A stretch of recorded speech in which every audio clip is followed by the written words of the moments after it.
প্রতিদিন ফিলিস্তিনে 100 শিশু হত্যা করা হচ্ছে। ইসরায়েল কিভাবে গণহত্যা শিশু হত্যা করছে এটা আমরা মেনে নিতে পারছি না। এই রক্তক্ষরণ ভাষায় প্রকাশ করতে পারবো না, তাই আমরা প্রতিবাদ জানাই। আমরা এই শিশু হত্যা সহ্য করতে পারছি না। মুসলিম হিসাবে একটা জাতি এবং মানুষ হিসাবে এখানে এসেছি। খাবার নাই, তাদের রাস্তাঘাট সব বন্ধ। জেরুজালেমকে দুনিয়ায় ভরে গেছে। ইহুদিরা আমাদের এই গাজাবাসীকে ধ্বংস করে দিচ্ছে।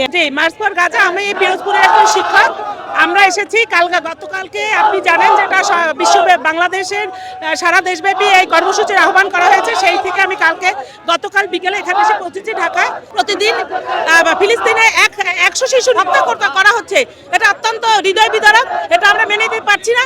যার কারণে আমরা আজকে এখানে প্রতিবাদ সবাই অংশগ্রহণ করেছি। আমরা চাই হচ্ছে ফিলিস্তিনি মুক্ত হোক। জি, আমি একজন শিক্ষিকা, আমি এখানে এসেছি আমাদের আজকের কর্মসূচির জন্য। আপনারা জানেন যে বিশ্ববাসী দেখছে যে ইসরায়েল কিভাবে গণহত্যা শিশু হত্যা করছে, এটা আমরা মেনে নিতে পারছি না।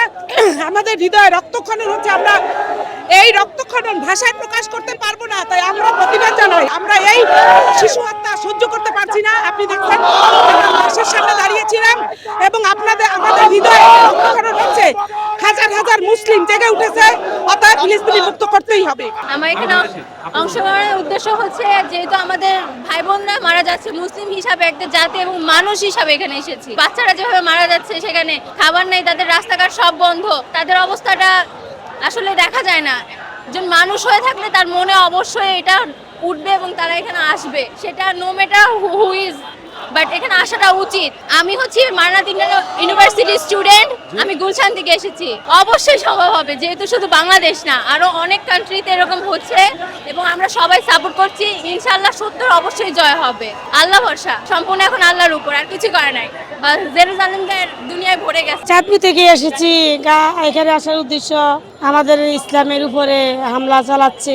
ইহুদিরা আমাদের এই গাজাবাসীকে ধ্বংস করে দিচ্ছে এবং আমাদের মুসলিমের উপরে যে অত্যাচার, এই শিশু নির্যাতন, মানুষ হত্যা, তার জন্য আমরা প্রতিবাদ জানাতে এসেছি। মুসলমান হিসাবে আমি আমার একটা দাবি যে এই গাজাবাসী যেন আমরা রক্ষা করি, আমরা মুসলমানরা। সেজন্য আমি সবার সাথে কথা ঘোষণা করতে এখানে এসেছি।